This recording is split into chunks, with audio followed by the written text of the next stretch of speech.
excelentíssimo desembargador Herbert Carneiro, Magister Naves,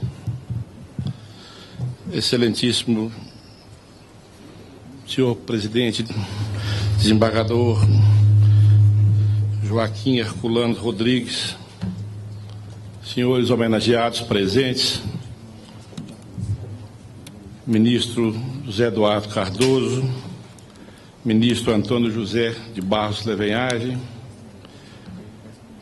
empresário e jornalista Emanuel Carneiro e Frei Beto. Permitam-me os demais integrantes desta mesa e fazer a dispensa da chamada nominal para cumprimentá-los e também aos demais presentes. Bem-vindo a todos e boa noite. Senhoras e senhores, se Deus quisesse, bem folgaria eu de não estar tão contente como pareço. Essa contradição de sentimentos é aquela mesma que assaltou a Sancho Pança quando, incontido de alegria, anunciou a Teresa Pança, sua mulher, a volta às andanças com seu amo e a tristeza do consequente abandono da família. Quem há que não receba gosto de não o ter?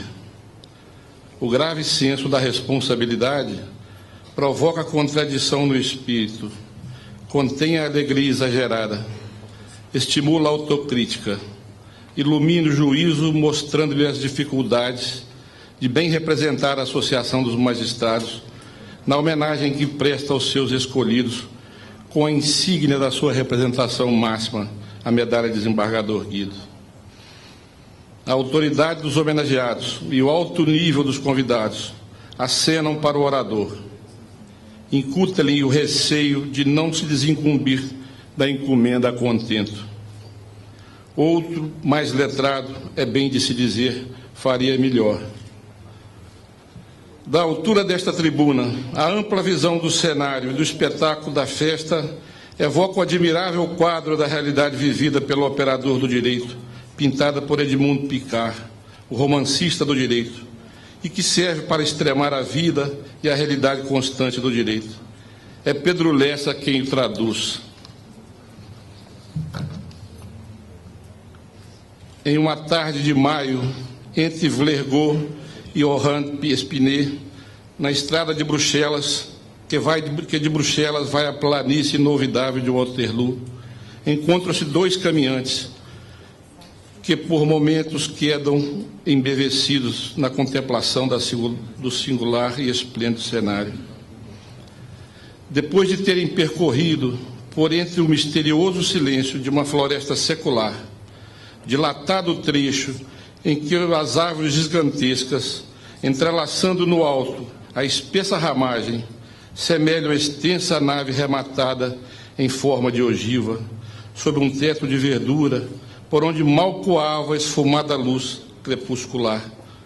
Súbito lhes rasga uma clara paisagem de horizontes intérminos, com deslumbramentos orgíacos de cores, de tons e de luz. No extremo da floresta, quase aos pés dos dois caminheiros, troncos de árvores anosas, derruídos no chão, afiguram-se fustes de majestosas colunas com os capitéis despedaçados. Além, entremeados de risonhas habitações campesinas, largos tratos de macieiras em flor, depois uma sucessão ininterrupta de veigas levemente onduladas, a que as refrações da luz emprestam um maravilhoso aspecto de feéricos jardins intermináveis. No alto, o firmamento de um azul suave e puro do horizonte, com tonalidades fulva de ouro, o sol prestes a tufar-se no ocaso, em meio de uma estranha decoração de fantásticas nuvens brancas. Aqui, além, por toda a extensão febril, a febril atividade de uma vida intensa, manifestando-se por um incessante formigar de inúmeros operários no campo. Mudos e imóveis, fitando o mesmo horizonte, os dois viajores parecem preocupados pelos mesmos pensamentos, preso pelas mesmas emoções. Lentamente, envolvendo em um gesto amplo que todo o vasto cenário interroga um dos personagens. Que divisas? E o interlocutor a responder. Nada mais do que linhas e cores, e o pitoresco, e harmonias que resultam do soberbo conjunto. E tu? Eu só vejo contratos e direitos. Parodiando Pedro Lessa, também aqui desta tribuna, onde ainda se ouvem as vibrações sonoras das palavras de ilustres juízes, de autoridades amigas da magistratura que aqui passaram, que glorificaram o passado e ilustram o presente, é presente o traço decantado do comportamento do operador do direito. Daí a necessidade de bem pensar as palavras, medi-las para aprender a realidade e o significado da medalha de desembargador José Guido. Extrair dos conceitos que ela ordena, categoriza as consequências mais gerais que nela se contém. Fossem os signos uma etiqueta, poder-se-ia pensar com o sábio Balbinarbe, nas viagens de Gulliver, que, sendo as palavras nome para as coisas, seria mais conveniente que todos os homens trouxessem consigo as coisas de que precisassem falar ao discorrer sobre determinados assuntos. Falar sobre a medalha, bastaria mostrar a medalha. O inconveniente seria, numa homenagem como esta, em razão da qualidade dos homenageados, ter que carregar um fardo de coisas. O objeto, todavia, não designa tudo o que uma língua pode expressar. Não expressa todas as propriedades de uma coisa. A atividade linguística, disse o José Luiz Fiorin, é uma atividade simbólica, o que significa que as palavras criam conceitos e esses conceitos ordenam a realidade, categorizam o mundo. A medalha de desembargador Guido não é apenas um metal, é uma expressão de gratidão da mais aos seus escolhidos. Pessoas que, por seus atos, atividades profissionais e manifestações, participam e homenageiam os ideais da magistratura, colaboram na construção de um poder judiciário forte e autônomo, capaz de enfrentar os desafios de uma realidade injusta e desigual. Esta é a 7ª edição da festa da entrega da medalha de desembargador Guido. Tradição iniciada na gestão do então juiz Nelson Messias de Moraes, que a instituiu para homenagear as pessoas que atuam em o engrandecimento da magistratura, e que o desembargador Herbert Carneiro honra homenageando os ministros Eros Grau, Antônio José de Barros Levenhagen, o ministro Eduardo José Cardoso, o empresário da comunicação Emanuel Soares Carneiro e Carlos Alberto Libânio Cristo, o Frei Beto. Reviver o desembargador Guido, mostrar a sua imagem conciliadora, amiga, paternal, retratar as suas feições e atitudes, dialogar com os valores morais e éticos que exornam a sua personalidade, é talhar o mérito da medalha. Nada de novo do que foi dito e muito mais do que já foi falado sobre as qualidades e atributos da personalidade do desembargador Guido. Apenas estamos estabelecendo um diálogo com os novos homenageados, baseados em referenciais previamente conhecidos, enunciados já aceitos como verdade, complexo de valores que darão consistência à interação com os homenageados, mostrando-lhes aquilo que acreditamos e que nos levaram a outorgá-los a insígnia da associação. O senhor Emanuel Carneiro é empresário do setor de radiocomunicação, nasceu em Belo Horizonte e tem 4 filhos. Estudou administração de empresas, mas começou a sua atividade profissional na Rádio Itatiaia aos 13 anos, fazendo plantão esportivo. É jornalista desde 1961, tendo passado por todos os cargos de direção na empresa, até se tornar diretor-presidente em 1994, com a morte de Januário Carneiro.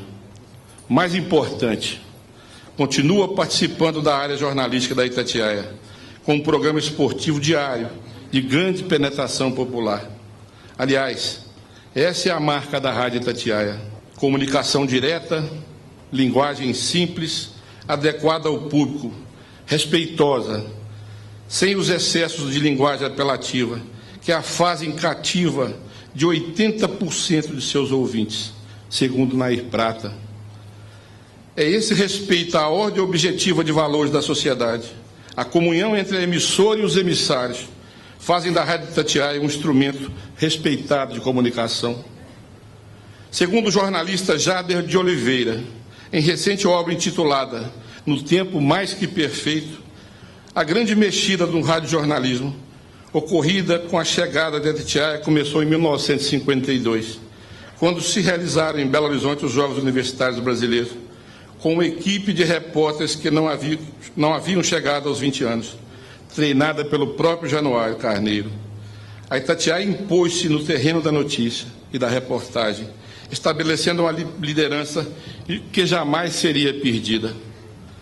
Acrescenta-se que suas ondas alcançam todas as camadas sociais, sem distinção, e, com a força de sua comunicação, revolve a imaginação dos rádio-ouvintes que criam epítetos para qualificar ou dar aquilo que não veem, dar nome àquilo que não veem. Isso é um fenômeno das ondas do rádio.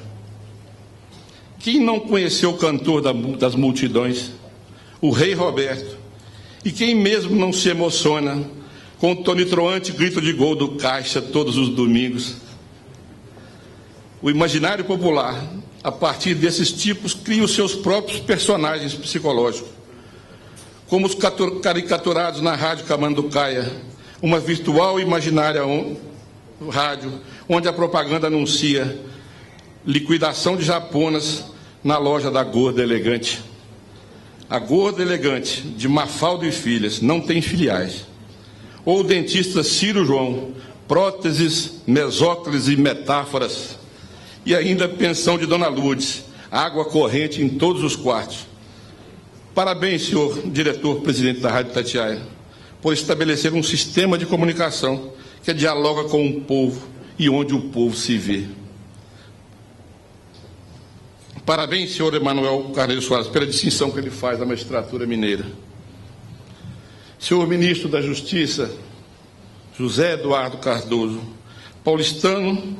José Eduardo Cardoso é advogado, mestre e doutorando em Direito, além de procurador do município de São Paulo, desde 1982.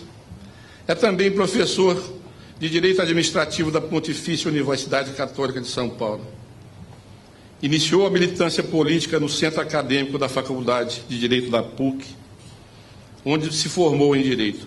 Aos 28 anos de idade, tornou-se secretário de governo do município de São Paulo, na primeira gestão do Partido dos Trabalhadores na capital paulistana. O homenageado é o ministro da Justiça do governo da presidente Dilma Rousseff. Historicamente, o Ministério da Justiça sempre foi o moderador nos embates políticos do governo. Temos visto a sua atuação, senhor ministro, serena nos confrontos recentes, onde a tensão social tem se transbordado. Há forças aspirando a uma participação maior na repartição dos benefícios sociais. Temos o dever de colaborar no estabelecimento de uma nova ordem de coisas.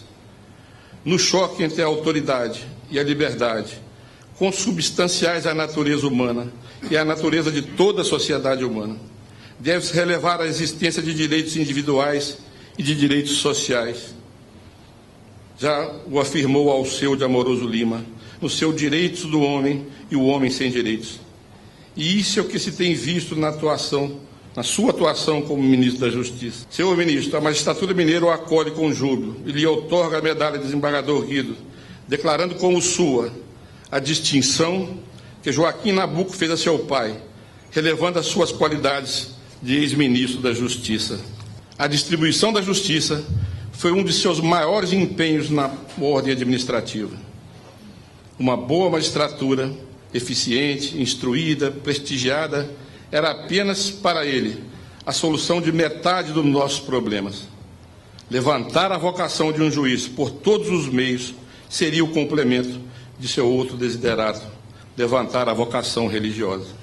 Parabéns, ministro José Eduardo Cardoso. Carlos Alberto Libânio Cristo, Frei Beto, nasceu em Belo Horizonte no dia 25 de agosto de 1944. É filho do falecido juiz Antônio Carlos Vieira Cristo, teólogo, jornalista e escritor. Estudou jornalismo, antropologia filosófica e teologia. Frade dominicano, escritor, ganhou em 1982 o Prêmio Jabuti, concedido pela Câmara Brasileira de Livros, por seu livro Memórias Batismo de Sangue. Publicou 53 livros. Em 1986 foi eleito intelectual do ano pelos escritores filiados à União Brasileira de Escritores, como o Prêmio Juca Pato por sua obra Fidel e a Religião. Também foi premiado pelos livros Onde a Noite em que Jesus Nasceu, melhor obra infanto-juvenil pela Associação Paulista de Críticos de Arte. Perfis literários na categoria Crônicas e Contos, pela Câmara Brasileira de Livros. Em 2003 e 2004, atuou como assessor especial do Presidente da República e coordenador da mobilização social do programa Fome Zero. Desde 2007 é membro do Conselho Consultivo da Comissão de Justiça e Paz de São Paulo. É sócio fundador do programa Educação para Todos. Frei Beto é singular, mas de múltipla ação. É mineiro. Paulo Mendes Campos sustenta que o mineiro foi temperado em um caldeirão onde cabiam todas as mistelas. Dele sairiam os caldos básicos da mineiridade. A singularidade do mineiro, pois, é produto de uma pluralidade de raças, de credos, de nacionalidades, de tribos indígenas, de ricos, miseráveis e fidalgos. Frei Beto é homem simples. Frei Beto, seguidor dos ideais do pai, signatário do Manifesto dos Mineiros. Quem não conhece a história das tradições da nossa gente pode medir a extensão da violência feita ao seu temperamento por ser essa compulsória e prolongada abstinência da vida pública. Frei Beto, apreciador da arte de apícios, mas sem excentricidades. Comida boa, arte herdada da mãe e partilhada com ele em livros, de boas receitas, ao alcance de todos, fáceis, longe da crítica de Agripino Grieco, que dizia sobre o pecado da gula: no Brasil, para pecar, é preciso ter posses. Em Frei Beto, a visão do sagrado, restituindo a cooperação humana e a integração da sociedade. A figura do outro, a religião construindo a identidade humana. A Ave Maria é grávida de aspirações dos nossos pobres. O Senhor é convosco. Bendita sois vós entre os oprimidos. Benditos os frutos de libertação do vosso ventre. Frei Beto, da medalha de desembargador Guido. Antônio José de Barros Levenhai nasceu em Baipendi, formado em Direito em 1975 pela Faculdade de Direito de Varginha, ingressou na Magistratura do Trabalho da 2ª Região por concurso público, tendo sido empossado como juiz substituto em 1980. Foi promovido por merecimento a juiz titular da 1ª Vara de Trabalho de Guarulhos, de onde se removeu a pedido sucessivamente para as varas do trabalho de Taubaté e Cruzeiro, São Paulo. Foi diretor da Escola Nacional de Formação e Aperfeiçoamento de Magistrados do Trabalho entre março de 2009 e março de 2011. Ocupou o cargo de Corregedor-Geral da Justiça do Trabalho no biênio 2011-2013 e atualmente é o vice-presidente do Tribunal Superior do Trabalho, eleito para o biênio 2013-2015. Foi também promotor de justiça. Em breve alcançará as culminâncias do Poder Judiciário do Trabalho, para orgulho nosso, porque foi integrante dos quadros da magistratura mineira. Poder Judiciário do Trabalho que sofreu a influência dos princípios de proteção ao trabalhador defendidos pelo Papa Leão XIII em sua encíclica Rerum Novarum. Também do trabalhismo inglês, que sofreu certa abrasileirização, dando ensejo a uma ideologia tipicamente nacional, tendo como um de seus principais ideólogos o sociólogo e político Alberto Pasqualini, que tinha como base os princípios do solidarismo cristão, democracia cristã. Todavia, hoje, a libertada desses clichês agigantou-se na doutrina e proteção do trabalho e tem esta estrutura moderna, atualíssima, que será dinamizada pela sua ação.